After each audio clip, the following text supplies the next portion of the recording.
Hello everyone, and welcome to another update of BNSF's Madison subdivision in HO scale. First of all, to start this update, I'm going to show a locomotive I recently finished. This is a blue box SW1500, made one of the ones from the 90s that's actually a representation of an SW1500 instead of the SW7 or whatever they made back in the 70s. But this is a blue box SW1500 that I added a few details to. It's not super detailed by any means, but I've added a few things to the stock model. And so I've also painted and weathered it lightly. SW1500s were very commonly used on the switcher that runs out of Sioux Falls back in the mid-2000s, so I figured I needed one, and I found a great deal on this model, so thought it'd make a good starting point for this project. Cosmetically, it's pretty much done. I'll probably add coupler cut bars at some point once I get some more of those. But then I'm going to remotor it also because it's got the old blue box coffee grinder motor in there, so it sounds pretty rough.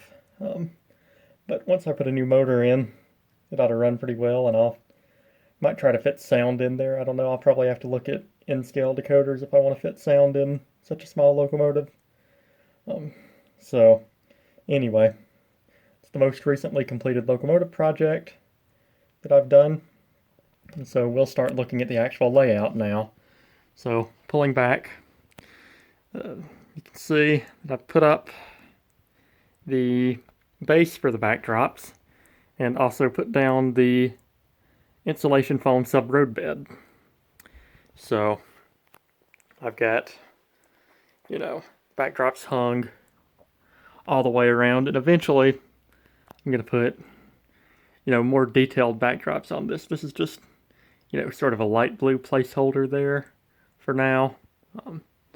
I've also got the insulation foam sub-roadbed down around the entire layout. I don't have the staging yard put up yet. That'll happen sometime within the next few weeks. But I've got the insulation foam sub-roadbed down. There's still a couple sections of it that are drying. The adhesive is drying. But they're down.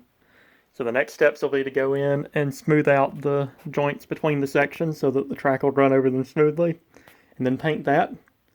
I'm still hoping to have be able to run a train or so, even if I don't have all the sidings laid by the end of October. So I've got 26 more days, so I think that might be feasible. If all I concentrate on the layout next is working on the roadbed and track and wiring, then after that, obviously, I'll get into working on scenery. But there's just a quick update.